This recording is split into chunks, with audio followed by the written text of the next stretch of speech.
This news program is proudly brought to you by Smart Start Breakfast Biscuits and Now Biscuits.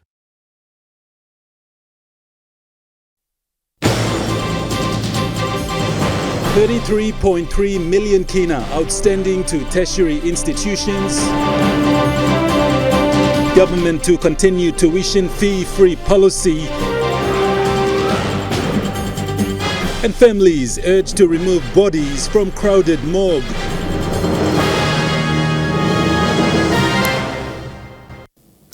Good evening, this is National EMTV News. I'm Godwin Eki. Thank you for joining us. The Department of Higher Education, Research, Science and Technology has assured tertiary institutions around the country that the payment for the second semester of 2022 for students on the TESA sponsorship will be settled before the start of the 2023 academic year. Acting Secretary to DHES, Dr. Francis Hualupmomi, says that the amount owed will be paid as soon as the government accounts open this year. A total of 33.3 million kina is owed to tertiary institutions nationwide.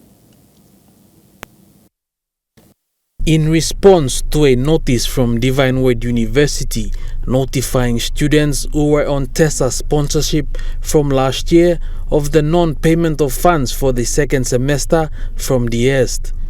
Acting Secretary to the department, Dr. Hualupmomi, says the reason for the delay of payments was because of shortage of funding from the government. He says the department received less than what was budgeted for in 2022. So we are waiting for the accounts to open, and then as soon as Treasury release the warrants for the second semester, will pay off. So I can give guarantee to Divine Word University, including all other institutions that have not received the second semester outstanding. It will be paid off this month, so that we look forward towards managing the 2023 TESAs. However, Dr. Hualupmomi assured parents, students and administrations of tertiary institutions that this issue will be sorted out before students return for studies this year. But for the first semester, payment was made, and we received 20 million from the total budget that was, the total warrants that was given to us for the first semester. So we used the 10 million to sort out the first semester, and also we sorted out the end of the year travel for all the students last year to make sure that students travel home safely. And also we used another 10 million to pay off the reimbursements for the first semester last year. Students were paying their own ticket to travel to institutions, so we used part of that money to pay off the reimbursements. He also stated that a portion of the money from last year was set aside to pay for the airfares of students who secured TESA sponsorship for this year. This is to ensure students travel to school on time for the 2023 academic year. Edson Kuso, National EMTV News. The Marape Rosso government has again this year allocated the same amount of money that was given last year to subsidize school fees for students this year. Good news for parents, sponsors and students for this academic year. A sum of 63 million kina was earmarked for subsidized fees, while another 160 million will go towards project fees for students from elementary up to grade 12. This was announced by the Minister for Education, Jimmy Ugoro, recently after passing his late Christmas and New Year greetings to the parents, teachers and students across the country. Minister Ugoro also acknowledged the Marape Rosso government for continuously funding and prioritizing education since 2019. Samantha Solomon, National EMTV News. The Port Moresby General Hospital mortuary has been extremely full and overcrowded in recent months. Relatives are yet to pick up bodies in a timely manner, causing the hospital to take on the load of a growing population. However, this has reached its maximum. As of midday yesterday, a total of 20 bodies were laid out at the layout room. A video of the Port Moresby General Hospital morgue has been circulating on social media of dead bodies at the layout. This is an ongoing problem which the hospital is forced to deal with. In a statement released yesterday afternoon, hospital CEO Dr. Pake Molumi revealed that bodies accumulate every day more than is removed. Behind me is the Pom Gen morgue. This morgue is a function of the National Capital District Commission, however, is within the premises of the hospital. Dr. Paki Molumi stated that clearance documents by the hospital to the coroner's office for warrant of burial are in order and a mass burial is expected this week. Meantime, attempts to get comments from NCDC regarding the state of the morgue were unsuccessful today. Lindy Suharupa, National EMTV News. President of National Doctors Association, Dr. Nelson Naipao, has raised his concerns regarding the full state of the Port Moresby General Hospital morgue. He said the morgue was initially built for a city's population of about 400,000 back then. However, the city's population has drastically increased to about 1.3 million people. Dr. Naipao has called on the National Capital District Commission to expand the morgue to cater for the city's population. Dr. Nelson Naipao, the president of National Doctors Association, described the current state of Port Moresby General Hospital morgue as sad. In a statement released this morning, he said the situation of layout space is reflective of the state of the morgue.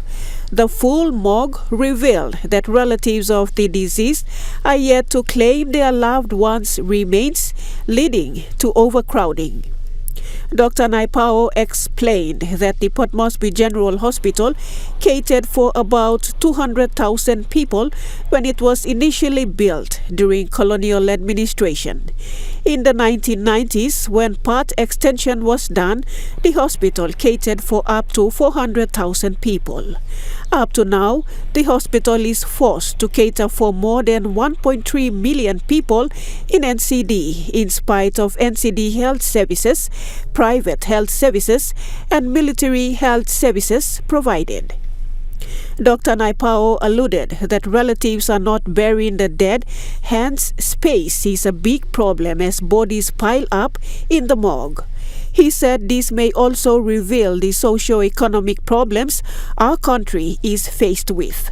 Dr. Naipao has called on NCDC to take immediate action in addressing this situation and to the relatives to give respectful burials for their loved ones earlier instead of leaving the bodies in the morgue for weeks or months. Lindy Suharupa, National EMTV News. The Kerema District Development Authority has approved 3 million kina for its newly created subsidiary company, Kerema District Development Corporation. The funds will be used to cover maintenance, upgrading and the construction of feeder roads. For decades, Kerema District has been held at ransom by local contractors who do not complete works on feeder roads in the district and on the transnational highway. This has led to the underdevelopment of the province and issues with connectivity. In a move away from this, Kerema Open member Thomas Opper, along with his District Development Authority, announced the creation of the Kerema District Development Corporation. We are here to witness the Kerema District Development Authority setting up its own works company. So it will be our subsidiary company called Kerema District Development Corporation. So we have the Kerema District Development Authority has approved 3 million kina into the Kerema District Development Corporation. The Kerama District Development Corporation will now be taking the lead in ensuring all roadworks, upgrades and maintenance will be done. The subsidiary company that will look after the maintenance, the upgrading and the construction of feeder roads and the maintenance of small roads into our communities and villages in Kerama district. Last week, 2.5 million kina from the 3 million kina allocated by the Marape Rossa government to the Kerama District Development Authority was approved to be used to purchase machinery for the Kerama District Development Corporation at ex-CMG PNG Engineering Machinery Limited for the work of maintenance and upgrade to begin. Rocky Iso, National EMTV News. National EMTV News continues after the break. Stay with us.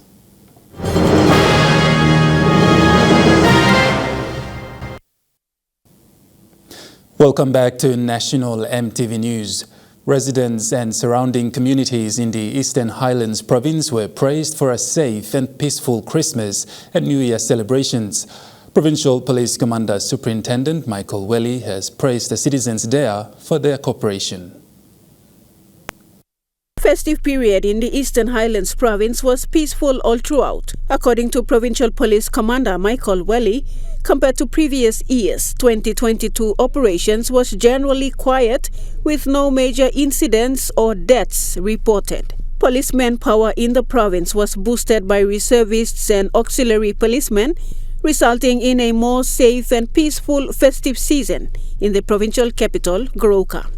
Liquor outlets were monitored with liquor ban in effect during the festive period, with alcohol restricted to only hotels, restaurants and clubs. The province has seen less than 10 arrests made on New Year's Eve.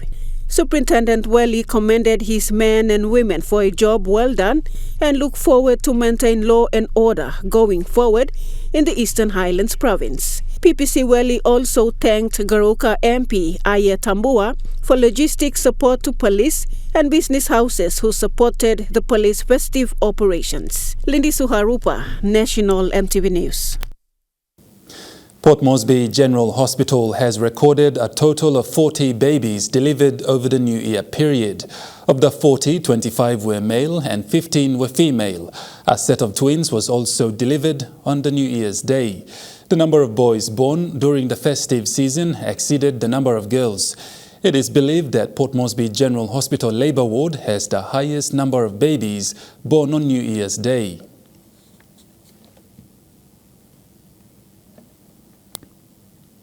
Police in Western Province have confirmed that peaceful celebrations were observed during the New Year festivities in the province. This was made possible with the help of police personnel in Daru, Balimo, Kiunga, Ningrum and Tabubil by keeping peace and order in communities in the province.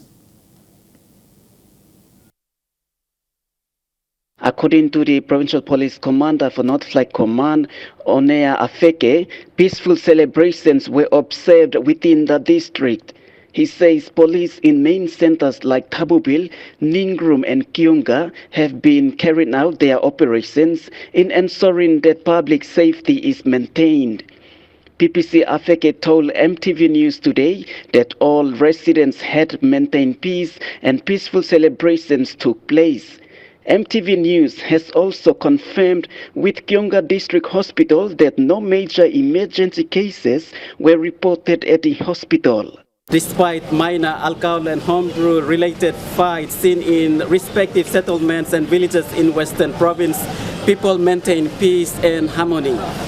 PPC Afeke has encouraged the people of Western to obey the rules and laws of the society, as this can help reduce the ongoing social law and order problems faced in the province. Jim John, National EMTV News, Kiunga. All councillors of respective wards and villages throughout the country will be put on the payroll system commencing this year. Prime Minister James Marape said this is to ensure issues and needs of the community members are attended to. He revealed this during his visit to Nomed in the Middle Fly district of Western Province last week. Mr. Marape said all councillors would be receiving fortnightly allowances between 300 to 400 kina. He has also called on the councillors around the country to conduct headcounts of families in villages starting this month that will help the national government to deliver development plans accordingly with correct information received on hand. Prime Minister Marape further added that all provincial governors, including district administrators, must take ownership of the census in their respective provinces and local level governments. This, he said, is in line with the key policy of the country for effective delivery of services. Development plans for Hiri Koyari electorate was launched late last year, and while most of the development will be featured in Bautama and the Magi Highway, the people of Hiri West have not been forgotten. Local member Kit Idihu revealed that his people in Hiri West will not miss out on development plans. The Hiri Koyari electorate was split from the Karukuhiri Open electorate by the Marape government before the 2022 national general election. Prime Minister James Marape said the electorate is special. If I ask all other districts, it had to be me to come to this occasion simply because I was the leader in my time. This district was split, but more importantly, this is the first district where a district plan launched for this country. Since launching the electorate's development plans at the APEC House in December last year, the next 5 years for development will be centered in the east of Hiri Koyari along the Magi Highway, with Bautama earmarked to be the center of development. We're going to get cracking right into developing our district office in Bautama. Bautama, we envisage it to be the district hub, district capital, and we will provide, an avenue where service stations should come as a commercial activity will thrive, but the government presence will go in with the district administration, and then we'll have the buying point hub set up over there. And so when the road from 14 Mile to Ilimo opens up also, and that is a project that our counterparts in the city have been flagged and earmarked and is going ahead, it will complement all these developments. Despite the developments of Bautama and the Magi Highway in the east of Hiri Koyari, of national importance is Hiri West, the villages that make up the Hiri Koyari electorate from Porebara down to Boira and Papa Lelea, where the Papua LNG project lies. The Hiri Koyari member outlining his plans, showing constituents that they are not forgotten and are very much part and parcel of his development plans. The people in Hiri West, positioned very well with the economic sector. So there's some discussion about the special economic zone for light industrial development to be availed in Hiri West. So they have laba and we have gas resources plant, and this,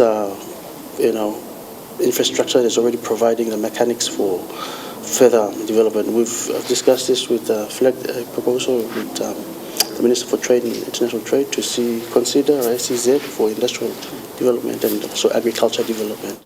Hiri Koyari is an electorate that envelops the nation's capital on both sides, and according to the local member, the development plans for the electorate are aimed at supporting the capital city of Port Moresby.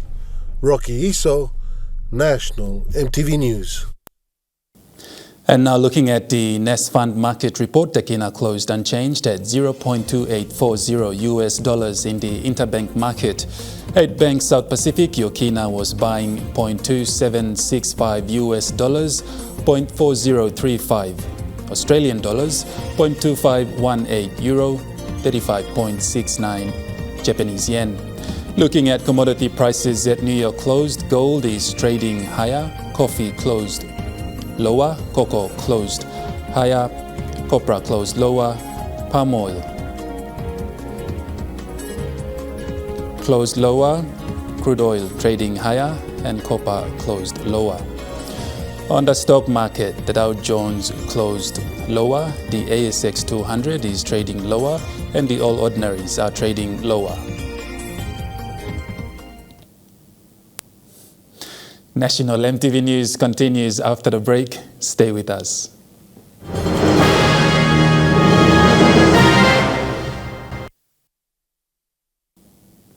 Welcome back to National EMTV News. Moving on to news making headlines overseas, and it's been revealed that Australia's chief medical officer explicitly advised the Albanese government not to introduce mandatory COVID screening of travellers from China a day before the measure was announced. Adelaide. Charles, what can you tell us? Good morning, Joe. Well, we've seen countries around the world, including the US, the UK and France, impose these testing requirements for people entering those countries from China. Australia has followed suit. They made that announcement two days ago on New Year's Day. This is going to be taking effect from Thursday. But the testing requirements that have been imposed by the Albanese government actually goes against the health advice that have been given to them by Australia's chief medical officer, Professor Paul Mark Butler. On December 31, so one day before the announcement was made. In that letter, it says that it's not a sufficient public health rationale for the move, and also that there's a strong consensus amongst health authorities that any restrictions are inconsistent with Australia's plan and approach to living with the virus. Now, at the time of the announcement, Health Minister Mark Butler says that this is being implemented out of an abundance of caution. People who are in China are still warmly welcome into Australia, but the inconsistencies may be within the government. Here's what Prime Minister Anthony Albanese said on December 29. The Russian military has suffered one of its largest troop losses since its invasion of Ukraine began.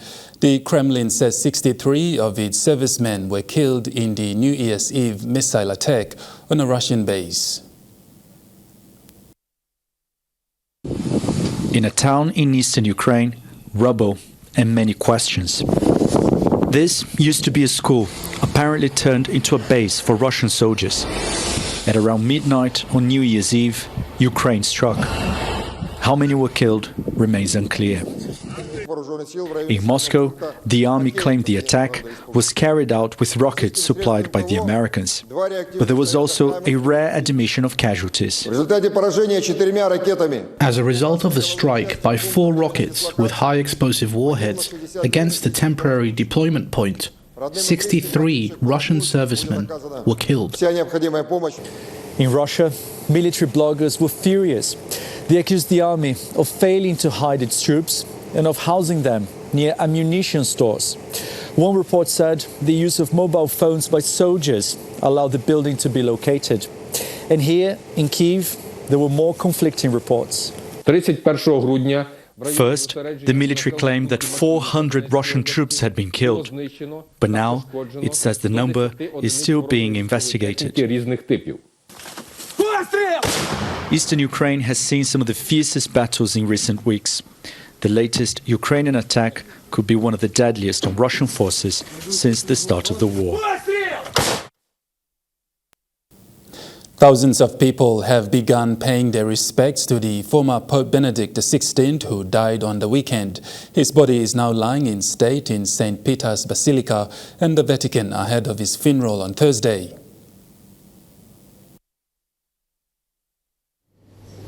At dawn, the late Pope was moved from the monastery in the Vatican where he died for the short, solemn, private procession to St. Peter's Basilica. There he was taken through the nave to be placed in front of the altar. Outside, while this ceremony was taking place, thousands had formed a queue that snaked around St. Peter's Square. These were among the first allowed in through the doors to pay their respects.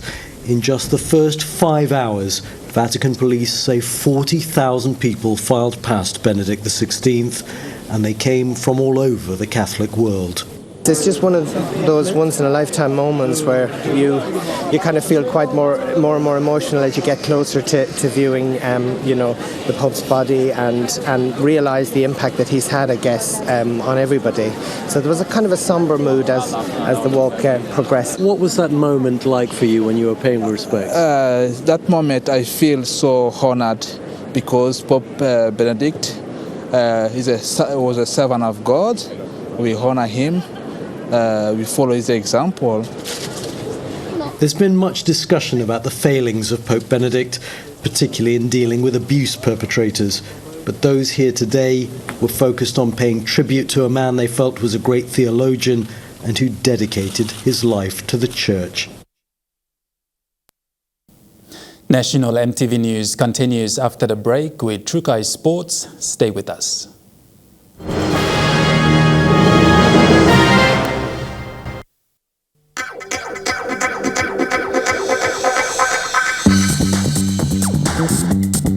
Trukai Sports.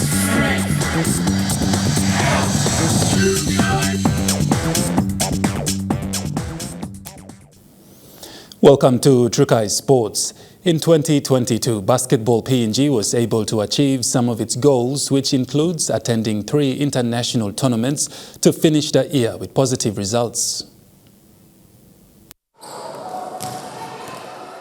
Basketball PNG was able to attend and participate in 3 international championships in 2022.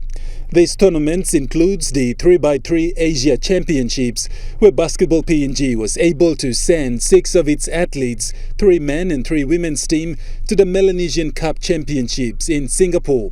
This was taken as a lead-up match to the following month, where Basketball PNG then attended the Melanesian Cup tournament in Fiji in October last year, where BPNG sent 10 athletes, 5 men and 5 women's team, to the championship.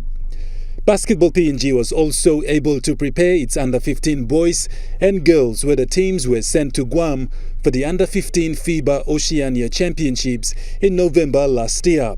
To close up the year, Basketball PNG hosted its corporate Twilight Hoops tournament in Port Moresby, successfully bringing the year to a close on 14th of December 2022.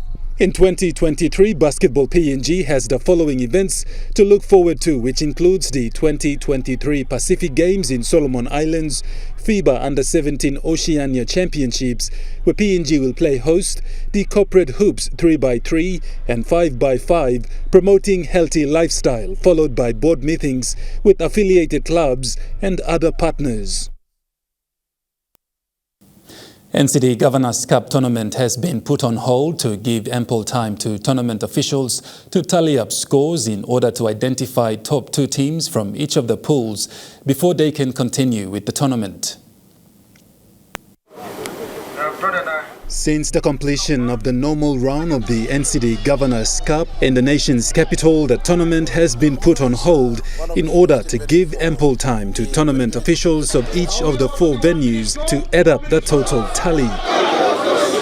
This is to identify top 2 teams from each of the pool who are to proceed to the quarterfinals. Once the Governors' Cup officials identify the top 8 teams, a venue will be identified where the teams will go head-to-head to compete for the semi-final rounds as well as the grand final. As to when the tournament will resume is still unknown. Trukai Sports continues after the break. Stay with us.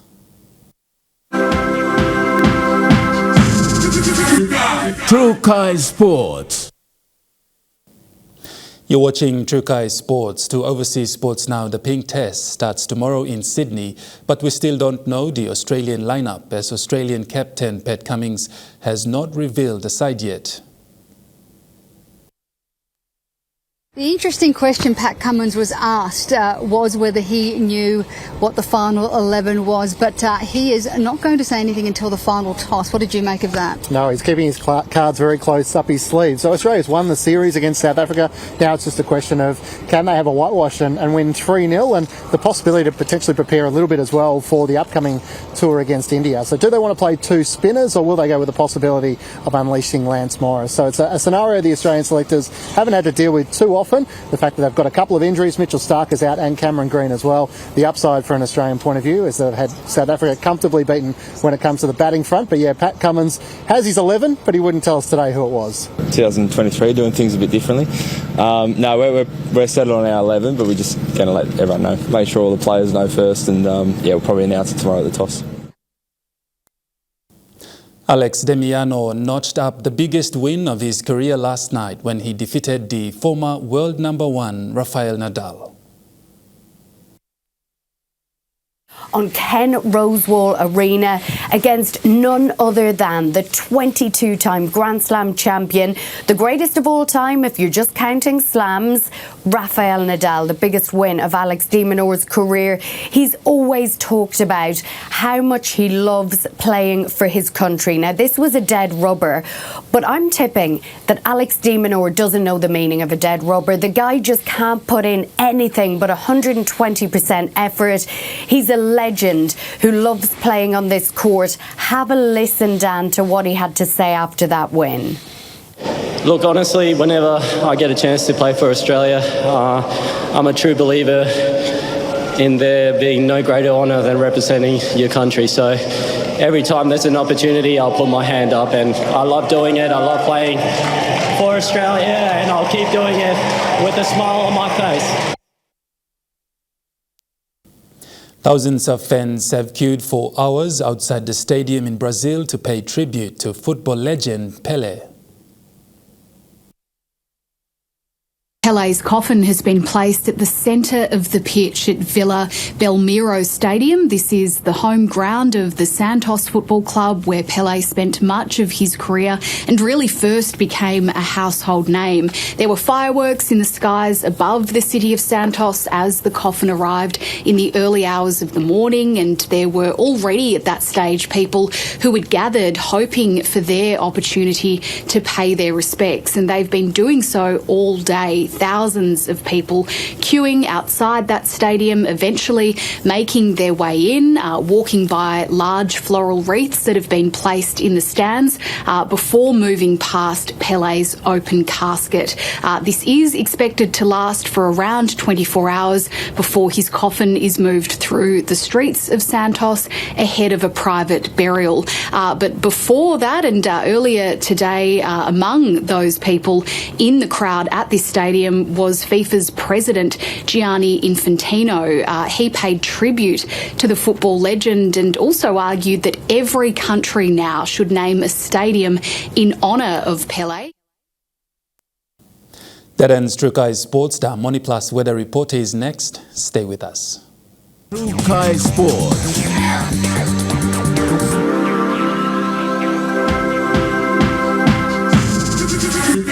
True Kai Sports. This weather update is proudly brought to you by Money Plus, with you always.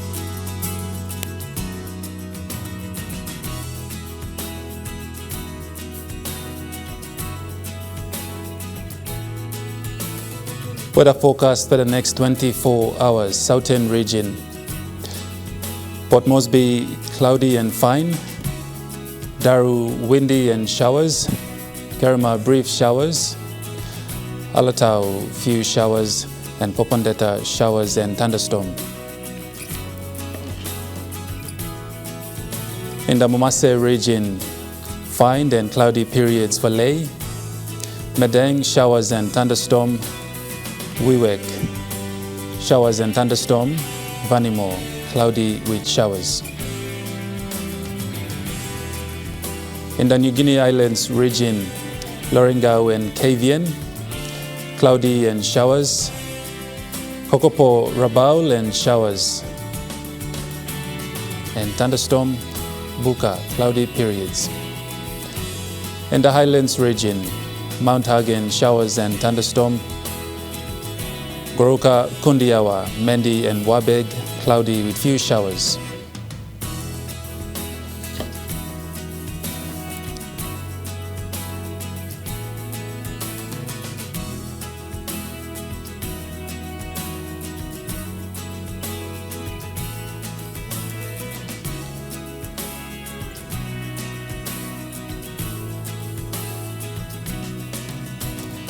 Waters of southern PNG Indonesian border through Torres Strait to Daru to Kiwai Islands to Kerema to Yule Island to Hood Point to Samarai and eastern Milne Bay Islands. Seas 2.5 to 3.5 meters. Waters of western Milne Bay Islands to Cape Vogel to Ewan Gulf to Finschhafen. Seas 1.5 to 2.5 meters. Waters of Finschhafen through Vitiers, Dampier Straits to CSC and Long Islands. Seas 0.5 to 1.3 meters. Waters of Long Island to Medang to Bogia to Wewak to Vanimo and northern PNG Indonesian border. Seas 0.5 to 1.3 meters. Waters of Manus and its western group of islands. Seas 0.5 to 1.3 meters. Waters of New Ireland to East New Britain. Seas 1 meter to 2 meters. Waters of West New Britain. Seas 1 to 2 meters. And waters of Bougainville, seas 0.5 to 1.3 meters.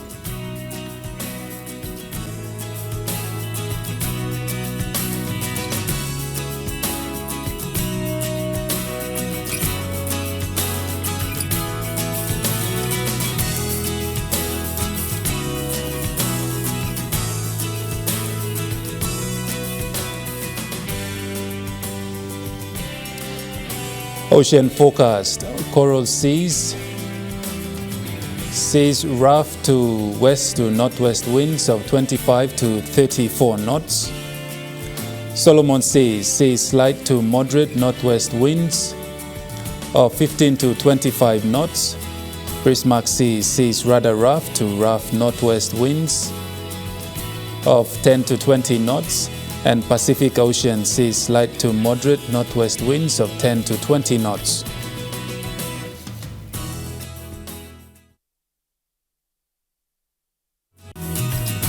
The weather update was proudly brought to you by MoneyPlus, with you always. And that wraps up the news, sports and weather for Tuesday, the 3rd of January 2023. From the entire news team, pleasant viewing. Bye for now.